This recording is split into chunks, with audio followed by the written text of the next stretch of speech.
முதலமைச்சருடைய டெல்லி பயணம் வெற்றியா ஒரு பத்திரிகையாளர்கள் கூட சந்திக்காம திரும்பியிருக்காரு. உள்துறை அமைச்சரே சந்திக்கல. அதை பற்றியெல்லாம் முதலமைச்சர் தான் சொல்லணும். முதலமைச்சரை பதவியேற்ற பிறகு பிரதமரை சந்திக்க சென்றிருக்கிறார்.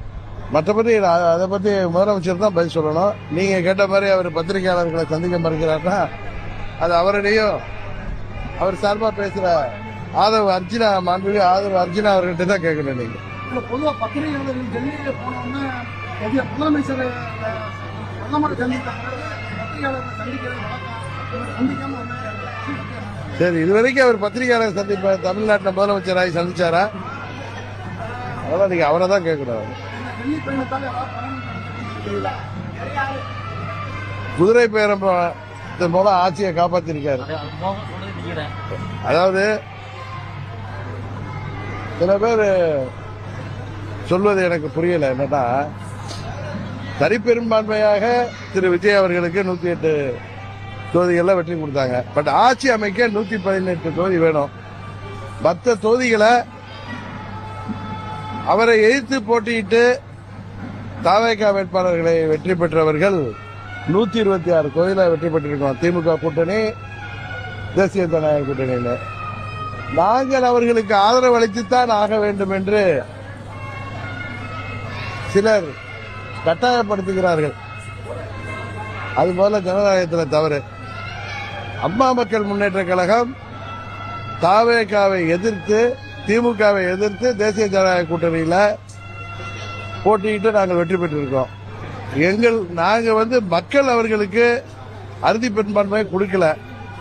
நாங்கள் போய் அவர்களை ஆதரிக்க வேண்டும் என்று சிலர் எதிர்பார்ப்பதும், இன்னும் சில கட்சிகள் திமுக கூட்டணியிலிருந்து வெற்றி பெற்றுட்டு தீய சக்தி திமுக சொல்லி விஜய் அவர்கள் தமிழ்நாடு முழுவதும் பரப்புரை செய்தார்கள். தாவேகாவை வேட்பாளர்களை வெற்றி பெற்ற திமுக கூட்டணியில அங்க வைத்தவர்கள் ஏதோ ஜனாதிபதி ஆட்சி வந்துவிடக்கூடாது என்பதற்காக ஆதரவு அளிக்கிறோம். இன்னும் சில கட்சிகள் மந்திரி சபையில பங்கு பெறுகிறோம் என்று சொல்லுது. அவர்களுக்கு வேண்டா நியாயமா இருக்கலாம் தவிர உண்மையில அது ஜனநாயகத்துக்கு விரோதமானது. இன்னும் சொல்ல போனா விஜய் அவர்கள் தங்கள் கட்சி என்பதோ நாங்கள் தூய சக்தி என்று சொன்னார்கள். அதெல்லாம் பொய், பித்தலாட்ட சக்தி என்பதை அவர்கள் ஆட்சி அமைப்பதற்கு அவர்கள் மேற்கொண்ட நடவடிக்கைகள் உங்களுக்கு தெரியும். நான் முன்பே அன்றைக்கு திருச்சியில சொன்ன நண்பர்கள் அதிமுகவிலிருந்து பிரிந்து சென்று விஜய்க்கு ஆதரவு அளித்தது என்பது மாபெரும் தவறு. காரணம், அதிமுகவையும் அம்மாவின் தொண்டர்களையும் அழிக்க பார்க்கிறார் விஜய். இன்றைக்கு அது நடந்திருக்கா இல்லையா? 25 பேர் தேவையில்லாமல் அதிமுகவுக்கு எதிராக நிலைப்பாடை எடுத்து தேசிய ஜனநாயக கூட்டணி நிலைப்பாட்டுக்கு எதிராக விஜய்க்கு ஆதரவு அளித்து இன்றைக்கு அவர்களை விஜய் நடு ரோட்டில் விட்டுட்டார். அதுபோல பிரிந்து இருந்தவர்களை விஜய் போய் சந்தித்தது அது சட்டத்திற்கு புறம்பானது என்பதுதான் உண்மை. அதை ஊடக நண்பர்களும் அவருக்கு ஆதரவாக விஜய் 108 தொகுதியில வெற்றி பெற்று விட்டதால் அவரை எதிர்த்து போட்டியிட்ட கட்சிகள் எல்லாம் அவருக்கு போய் ஆதரவு கொடுக்கணும்னு சொல்கிறவர்கள் யாராக இருந்தாலும் அது தவறு என்பதை புரிந்து கொள்ள வேண்டும். இன்றைக்கு அதிமுகவிலிருந்து பிரிந்து சென்ற நண்பர்கள் நல்ல வேலை இன்றைக்கு மீண்டும் திரும்பி வந்து விட்டார்கள். அவர்களை விஜய் ஏமாற்றிவிட்டார், அதிமுகவை ஒழிக்க பார்த்தார் என்பதை நான் 10 நாட்கள் முன்பே திருச்சியில் சொன்னேன்.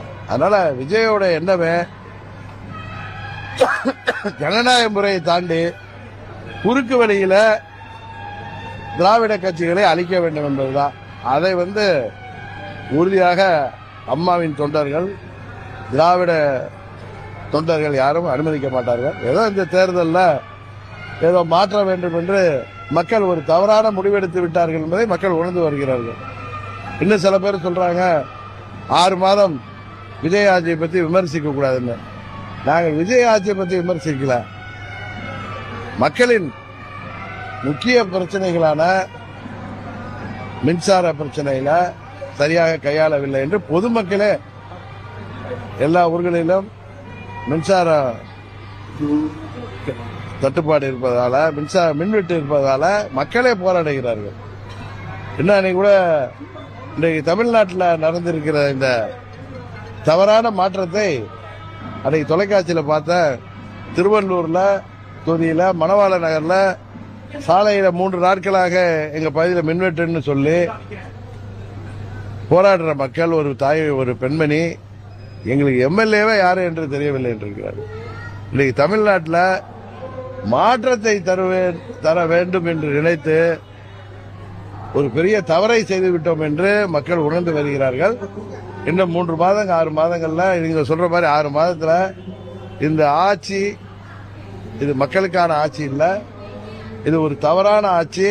நாம் தவறானவர்களுக்கு வாக்களித்து விட்டோம் என்று வாக்களித்தவர்களே உணர்கின்ற திசையை நோக்கிதான் இந்த ஆட்சி நடந்து கொண்டிருக்கிறது.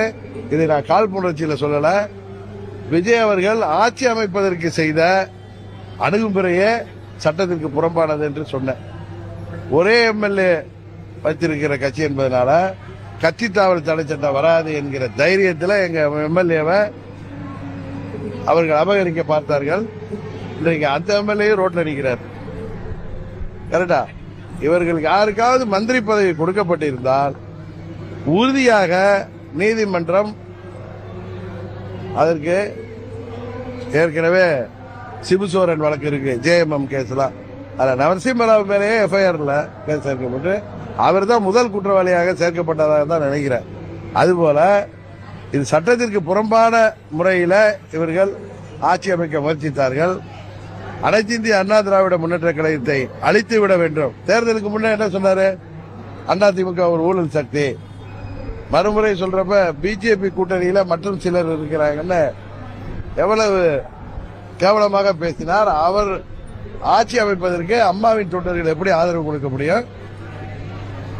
தவேகாவை திமுக எதிர்த்து வென்றவர்கள் எப்படி தவேகாவுக்கு ஆதரவு கொடுக்க முடியும் என்பதை உணர வேண்டும்.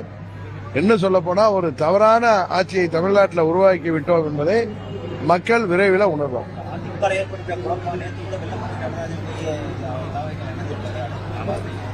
அதாவது இன்னைக்கு இதுபோல அவசரப்பட்டு செய்கின்ற நடவடிக்கைகள் நாளைக்கு அவர்கள் தவறு செய்துவிட்டோம் என்பதை உணர்ந்து திரும்பவும் அம்மாவின் கட்சிக்கு வருவதற்கு காலம் வெகு தொலைவில் இல்லை.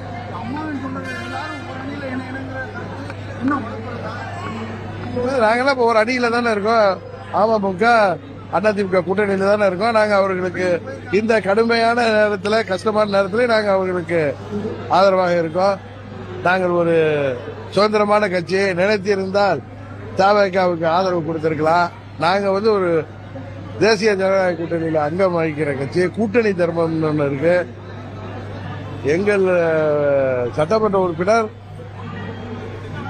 மன்னார்குடி தொகுதியில தவேகா வேட்பாளரையும் திமுக வேட்பாளரையும் எதிர்த்துதான் வெற்றி பெற்றிருக்காரு. அதனால எங்களுக்கு எந்த தார்மீக பொறுப்பும் கிடையாது.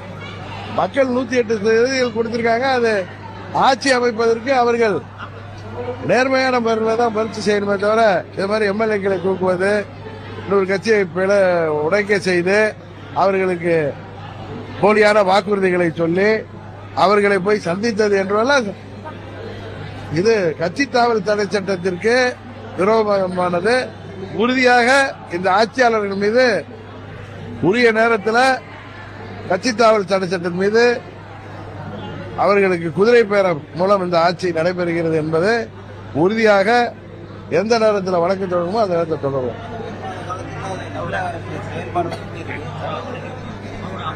அதான் தமிழ்நாட்டு மக்கள் தான் உங்க ஊடகங்கள் வாயிலாக சொல்லிட்டு இருக்காங்க. நாங்க என்ன சொல்ல வேண்டியிருக்கு?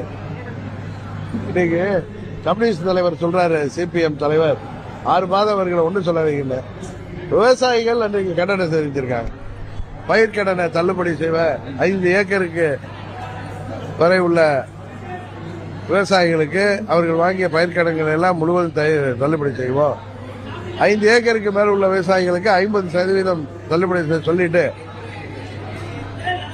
நிலத்தின் அளவை கருத்தில் கொள்ளாமல் வாங்கிய கடனை கருத்தில் கொண்டு இவர்கள் செய்த விவசாய டெல்டா விவசாய சங்கங்கள் தமிழ்நாட்டில் உள்ள அனைத்து விவசாயிகளுமே இன்றைக்கு அதை எதிர்க்கிறார்கள். அதுதான் உண்மையான நிலை. இதை எதிர்கட்சிகள் எதிர்க்கல, பாதிக்கப்பட்ட விவசாயிகளை எதிர்க்கிறாங்க. இவங்க தேர்தல் வாக்குறுதிகளை எல்லாம் நிறைவேற்ற என்று சொல்வது ஏமாற்று வேலை. அவர் என்ன சொன்னாரு தேர்தல் வாக்குறுதியில? ஒவ்வொரு மாதமும் 200 யூனிட் மின்சாரம் இலவசம் சொன்னாரு. இப்ப 2 மாசத்துக்கு தான் 200 யூனிட் இலவசம், அதை 500 யூனிட் யூஸ் பண்ணாங்க. இவர்கள் பித்தலாட்டங்கள் வெளியே வருது. 6 மாதத்துல நமக்கே வேலை இருக்காது, மக்களே இவர்களை புரிந்து கொள்வார். ஆட்சி ஏமாற்றத்தான் கொடுத்திருக்காங்க. இந்த 15 நாள் ஆட்சி ஏமாற்றம். அவர்களால் சட்ட ஒழுங்கை கூட பாதுகாக்க முடியல. டைம் கொடுங்கிறாங்க. எதுக்கெல்லாம் டைம் கொடுக்கணுங்கிறது இருக்கு. அடிப்படை தேவையான மின் தட்டுப்பாட எப்படி டைம் கொடுக்க முடியும்?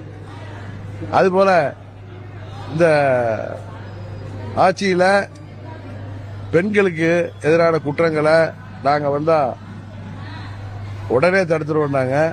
நீங்க உடனே தடுக்க முடியல, குறைப்பதற்கான உங்க ஆட்சி மேல ரவுடிகளுக்கும் குற்றவாளிகளுக்கும் உங்க ஆட்சி மேல ஒன்றும் பயம் இல்லை என்பதை வெளிப்படுகிறது.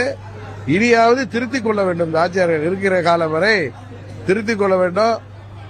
சட்டமன்ற உறுப்பினர்களை விலைக்கு வாங்கி ஆசை வார்த்தை சொல்லி பதவி தர்றேன் மந்திரி தரேன்னு சொல்லி ஏமாற்றி ஆட்சி நீண்ட நாட்கள் நீட்ட முடியாது. தமிழ்நாட்டில் குதிரை பேரம் என்கிறத கேள்விப்படாத தமிழ்நாட்டில் இன்றைக்கு தவறான ஒரு முன்னாதாரத்தை திரு விஜய் அவர்கள் உருவாக்கி இருப்பதுதான் இன்றைக்கு அவர் செய்திருக்கிற சாதனை.